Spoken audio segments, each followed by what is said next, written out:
Ashiyaa Maarkafuun akkam jirtu kabajamtoota hordoftoota keenya walabummaan neetwoorkii irraa oduu yeroo kanaaf qabnu qabannee dhiyaanneetu jirra amma matootii oduu. Lubbuu namaa fi beelladaa baraaruun hojii dursuu qabu ta'uu Koongireesii Federaalawaa Oromoo ibse. Hongeen kibba Oromiyaa Booranaa mudate sadarkaa yaaddessaarra ga'uun himame. Waraanni bilisummaa Oromoo WBO'n zoonii kibbaa adeellaa waraana mootummaa irratti fudhachuu beeksise kanneen jedhan oduu yeroo kanaaf qabannee dhiyaanneedha amma oduu bal'inaan. Lubbuu namaa fi beelladaa baraaruun hojii dursuu qabu ta'uu Koongireesii Federaalawaa Oromoo ibse. Hongee kibba Oromiyaa mudatee jiru ilaalchisuun ibsa baaseen paartiin siyaasaa Koongireesiin Federaalawaa Oromoo lubbuu namaa fi beelladaa baraaruun hojii dursi kennamuuf ta'uu akka qabu akeekkachiisee jira. Ibsa isaa keessattis qaamoleen mootummaa rakkoo hamaa uummata mudate kana atattamaan furuuf tattaaffii gochuu dhabuu isaanii KFO'n komateera.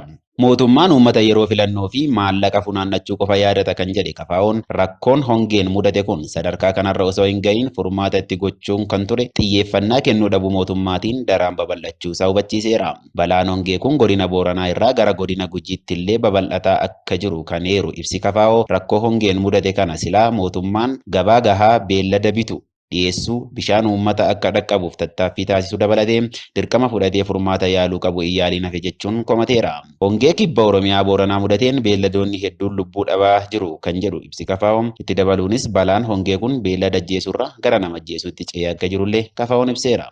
Rakkoo hongee uummata Oromoo Booranaa mudateen kan gadde ta'uu ibsuudhaan miseensonni KFO godinichaallee rakkoo sana dafanii gabaasuu dhabuu isaaniitti komii qabu ibseera. Yaada furmaataas kan akeeku ibsi Koongireesii Federaalawaa Oromoo kun lammiileen Oromoo akka wal cinaa dhaabbatan waamicha godhee jira. Hongeen kibba Oromiyaa Booranaa mudate sadarkaa yaaddessaarra ga'uun himame. Tibbana hongee kibba Oromiyaa godina Booranaatti mudate beelladoonni horsiisee bulaa jalaa gaaga'amaa jiru. Roobni yeroo isaa eeggatee roobuu dhabuun kan mudate hongeen kun dheerachuun hongee bishaanii fi soorata loonii kan dhabamsiise ta'uusaa horsiisee bultoonni godina Booranaa himaniiru. Haala kana keessatti damdamachuu dhabuun loon, re'ootaa fi beelladoonni kaanis dhumaatiidhaaf saaxilamanii jiru. Jireenyi isaanii horsiisa beelladaa irratti kan hundaa'e uummanni Booranaa sababa kanaan gaaga'ama dinagdee cimaaf saaxilamaniiru. Hanqina kana fooyyessuuf mootummaan tattaaffii guddaa gochuu kan qabu callisuu filachuun fuula isaa akkuma lammiilee biyyattii waraanaan dararuutti naanneeffatetti itti fufee jira. Uummanni Oromoo Booranaas gargaarsi hatattamaa akka isaanii godhamuuf beelladootaaf gargaarsi dhumaatiirraa baraaruu akka taasifamuuf karaa garaagaraatiin iyyataa jiru. Hongeen mudate kun furmaata yeroo dheeraa kan barbaadu ta'us dhumaatii beelladaatiin gaaga'ama jireenya uummatichaa mudachaa jiru hir'isuuf hawaasni Oromoo lafa jiru maraa birmannaa obbolummaa godhuu akka qabu asumaan waamichi taasifameera. Waraanni bilisummaa Oromoo WBO'n zoonii kibbaa haleellaa waraana mootummaa irratti fudhachuu beeksise. Waraanni bilisummaa Oromoo WBO'n erga sagantaa gurguddaa bobbaa kallattiin jalqabesitti haleellaawwan hedduu waraana mootummaa irratti kan fudhatee fi fudhataa jiru ta'uu beeksise.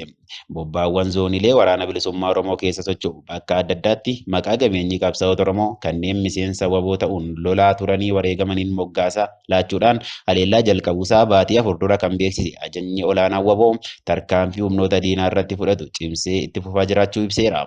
Adeemsa kanaan bobbaawwan kallattii kibba Oromiyaa, lixa Oromiyaa, giddugala Oromiyaa fi kaaba Oromiyaa keessatti sochii WBO haalaan akka babal'atu taasifamee jira.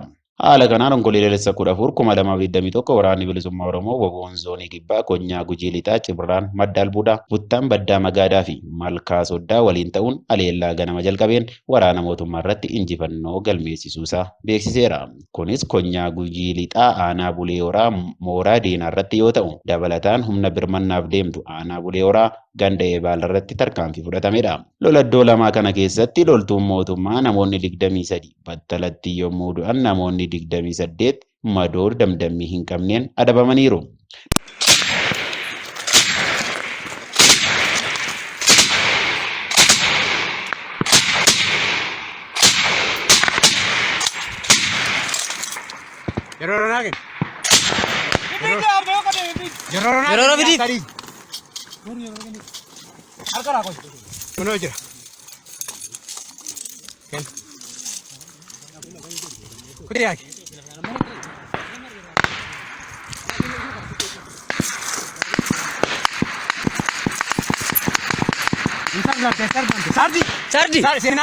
Sardi la tio la kuno kallatti dire kana. Are uno mare ni graba.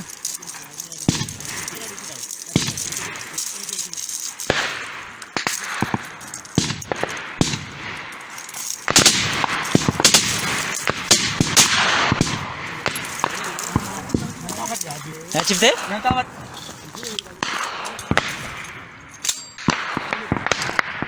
Namoonni lama booji'amuun konkolaataa waraanaa mootummaa paatirooliin tokko barbadaa'eera.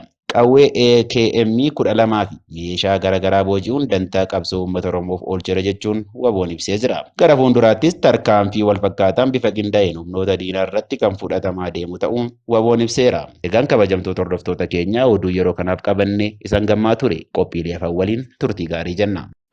ሙሉ ተስፋ አለኝ የወያኔ መንግስት ይገረሰሳል።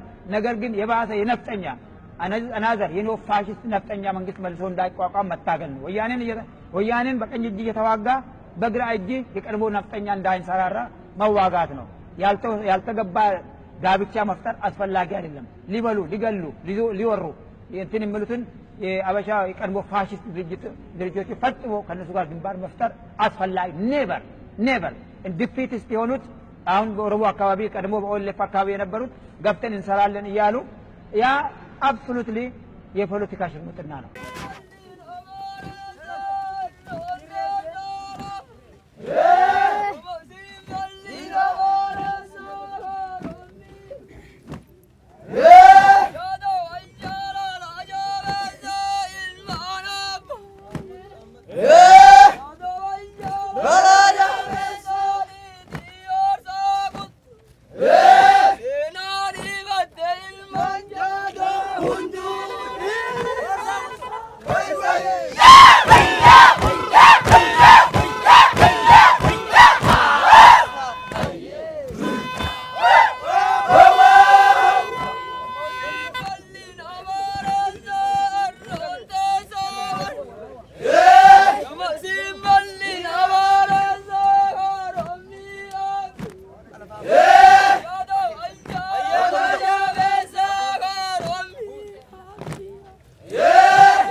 Yeah!